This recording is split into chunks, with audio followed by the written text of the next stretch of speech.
ఆఫ్ఘనిస్తాన్ ఎలాంటి cricket team అంటే 20 సంవత్సరాల ముందు వరకు ఐసీసీ యొక్క అసోసియేట్ మెంబర్స్ లిస్ట్ లో కూడా ఉండేది కాదు. కానీ ఆ టీం ఇప్పుడు అందరి ఫేవరెట్ గా మారిపోయింది. ఆఫ్ఘనిస్తాన్ ఒక క్రికెట్ టీం లో ఒకరికి మించి ఒకరు టాలెంటెడ్ ప్లేయర్స్ ఉన్నారు. ఎంతలా అంటే క్రికెట్ ప్రపంచంలో జరిగే ప్రతి ఒక్క లీగ్ లో ఆడి పేరుని సంపాదిస్తున్నారు. ఒకప్పుడు ఈ టీం ని వీకెండ్ అండర్ డాగ్స్ అని పిలిచేవారు. కానీ గత కొన్ని సంవత్సరాల నుంచి ఈ టీం చాలా స్ట్రాంగ్ గా మారిపోయింది. ఎంతలా అంటే టీం ఇండియా తప్ప ఆల్మోస్ట్ అన్ని టీమ్స్ ని ఓడించడం అలవాటుగా చేసుకుంది. అయితే ఈ వీడియోలో ఇంత ఫాస్ట్ గా ఈ టీం అంత స్ట్రాంగ్ అవ్వడానికి రీజన్స్ అండ్ ఆఫ్ఘనిస్తాన్ టీం ఒక జర్నీ గురించి తెలుసుకుందాం. బట్ ప్లీజ్ ఈ వీడియోని ఇప్పుడే ఒక లైక్ చేసి చివరి వరకు చూడండి. Hello all, welcome to Telugu chapters. Afghanistan లో ఫస్ట్ క్రికెట్ అనేది 19th సెంచురీలో బ్రిటిష్ వాళ్ళు ఆడడం మొదలు పెట్టారు. ఆఫ్ఘనిస్తాన్ లో ఉన్న వాళ్ళు మొదటి నుంచి క్రికెట్ విషయంలో చాలా ఆసక్తి చూపించేవారు. చాలా తక్కువ టైంలోనే వాళ్ళకి ఈ గేమ్ చాలా ఇష్టమైన గేమ్ లా మారిపోయింది. ఆఫ్ఘనిస్తాన్ లో పెరుగుతున్న డిమాండ్ ని చూసి 1995లో ఆఫ్ఘనిస్తాన్ ఒక క్రికెట్ ఫెడరేషన్ ని మొదలు పెట్టింది. అండ్ 2001లో ఐసీసీ వాళ్ళని అఫిలియేట్ మెంబర్ గా యాడ్ చేసుకుంది. 2006లో ఆఫ్ఘనిస్తాన్ ఏసీసీ కప్ లో రన్నర్ అప్స్ గా నిలిచింది. బట్ నెక్స్ట్ ఇయర్ 2007లో ఏసీసీ కప్ ఒక విన్నర్స్ గా నిలిచారు. ఆఫ్ఘనిస్తాన్ టీమ్ లో పెరుగుతున్న ఆటని చూసి ఐసీసీ చాలా ఇంప్రెస్ అయింది. అండ్ 2009లో ఓడిఐ ఆడే స్టేటస్ ని ఐసీసీ ఆఫ్ఘనిస్తాన్ టీమ్ కి ఇచ్చింది. అండ్ వాళ్ళ ఆటని చూపించి 2010 T20 వరల్డ్ కప్ ఆడడానికి క్వాలిఫై అయిపోతుంది. ఫస్ట్ టైం కాబట్టి వాళ్ళు ఆ టోర్నమెంట్ లో బాగా రాణించలేకపోయారు.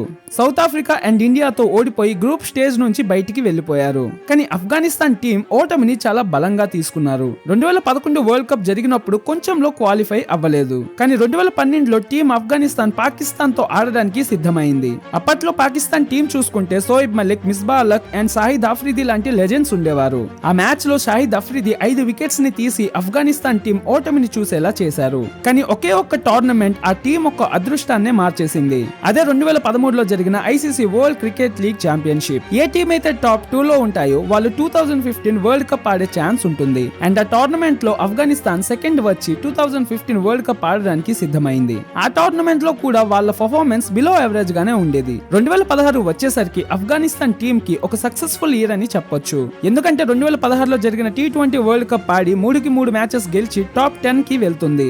కానీ ఆడిన 4 మ్యాచెస్ లో 3 ఓడిపోతుంది. కానీ గెలిచిన ఆ ఒక్కటి మాత్రం హిస్టరీ అనే చెప్పాలి. టీం వెస్టిండీస్ తో ఆడిన మ్యాచ్ గెలిచింది. బట్ అందులో గర్వపడాల్సిన విషయం ఏంటంటే team West Indies former T20 world cup champions. 2014లో వాళ్ళు ఛాంపియన్స్ గా నిలిచారు. అలాంటి టీం తో 124 రన్స్ కొట్టి వాటిని డిఫెండ్ చేయడం అంటే చిన్న విషయం కాదు. రషీద్ ఖాన్ అండ్ మొహమ్మద్ నబీ కలిసి 117 రన్స్ కే వెస్టిండీస్ కి ఆల్ అవుట్ చేసేశారు. అండ్ ఈ ఒక్క మ్యాచ్ ఆటని చూసి ఆఫ్ఘనిస్తాన్ కి ఐసీసీ 2017లో టెస్ట్ మ్యాచెస్ ఆడే స్టేటస్ ని ఇచ్చింది. వాళ్ళ ఫస్ట్ మ్యాచ్ ఇండియా మీదుగా బెంగళూరులో ఆడారు.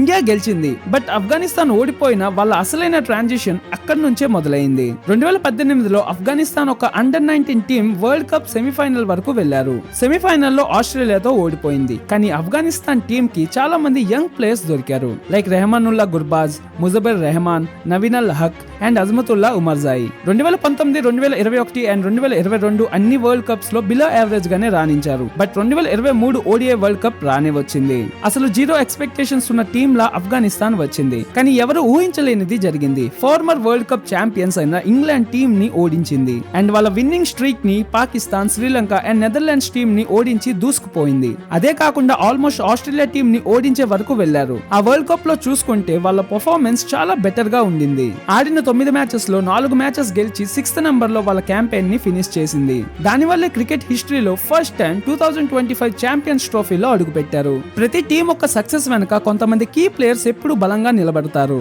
అండ్ అలా ఈ టీం ని ముందుకు తీసుకొని వెళ్లడానికి రషీద్ ఖాన్, మొహమ్మద్ నబీ, రెహమానుల్లా గుర్బాజ్, ఇబ్రాహిం జద్రాన్, ముజబర్ రెహమాన్, మొహమ్మద్ షహజాద్, రెహమద్ షా అండ్ అస్గర్ అఫ్ఘాన్ లాంటి ప్లేయర్స్ టీం కి ముందుకు తీసుకొని వచ్చారు. ఈ టీం ని చాలా న్యూ టీమ్స్ ఇన్స్పిరేషన్ గా తీసుకుంటాయి. ఎందుకంటే దేశంలో వార్స్ అండ్ గవర్నమెంట్ నుంచి సపోర్ట్ లేకపోయినా వాళ్ళకి సెల్యూట్ చేయాల్సిందే. ఆ టీం సక్సెస్ అవ్వడానికి మెయిన్లీ కొన్ని రీజన్స్ ఉన్నాయి. ఫస్ట్, ఆ దేశంలో క్రికెట్ పైన ఉన్న ప్రేమ. ఎందుకంటే ఆ దేశంలో ఎప్పుడు వార్స్ అనే మాటలే వినిపిస్తాయి. కానీ క్రికెట్ అనే ఆట దేశం యొక్క వాల్యూని చాలా వరకు మార్చేసింది. ఎంతలా అంటే ప్రపంచంలో ఎక్కడ మ్యాచెస్ జరిగినా ఆఫ్ఘనిస్తాన్ ఫ్యాన్స్ తప్పకుండా అటెండ్ అవుతారు. అండ్ సెకండ్ పాయింట్, వాళ్ళకి అదర్ కంట్రీస్ సపోర్ట్ ఇవ్వడం. ఇండియా అండ్ పాకిస్తాన్ ఈ టీం కి చాలా సపోర్ట్ ఇచ్చింది. ఫర్ ఎగ్జాంపుల్ నోయిడాలో ఉన్న స్టేడియం ఆఫ్ఘనిస్తాన్ టీం ఒక హోమ్ గ్రౌండ్ అని అనౌన్స్ చేశారు. చేశారు. అంతేకాకుండా బంగ్లాదేశ్ అండ్ యుఏఈ కూడా సపోర్ట్ ఇచ్చింది. ఎగ్జాంపుల్, యంగ్ అఫ్ఘాన్ ప్లేయర్స్ ని ట్రైనింగ్ ఇవ్వడానికి బంగ్లాదేశ్ కి పంపిస్తారు. అండ్ అక్కడ ఆడిన మ్యాచెస్ కి ఎటిసలాట్ అనే యుఏఈ బేస్డ్ కంపెనీ సపోర్ట్ చేస్తుంది. అండ్ థర్డ్ రీజన్, వాళ్ళ దగ్గర ఉన్న యంగ్స్టర్స్ అండ్ వాళ్ళకి ఉన్న కాన్ఫిడెన్స్. ప్రెషర్ లో ఉండే పరిస్థితుల్లో కూడా కూల్ గా ఉండి మ్యాచెస్ ని టర్న్ చేసేస్తారు. ఎండ్ ఆఫ్ ది టాపిక్, అసలైన నిజం ఏంటంటే రషీద్ ఖాన్ వాళ్ళకి ఒక డైమండ్ లాంటి ప్లేయర్. సో ఇప్పుడు ఇంగ్లాండ్ ని బీట్ చేసి ఛాంపియన్స్ ట్రోఫీలో మంచి పేరుని సంపాదించింది. ఫర్దర్ గా ఆఫ్ఘనిస్తాన్ టీం మంచిగా రాణించాలని విష్ చేద్దాం. ఈ విషయంలో మీరేమనుకుంటున్నారో కామెంట్స్ లో చెప్పండి. ఈ వీడియోని తప్పకుండా మన క్రికెట్ ఫ్యాన్స్ వరకు చేరేలా షేర్ చేయండి. నా ఎక్స్ప్లెనేషన్ గానీ మీకు నచ్చినట్టయితే ఇలాంటి వీడియోస్ కోసం ఛానల్ ని సబ్స్క్రైబ్ చేసుకోండి. Thank you.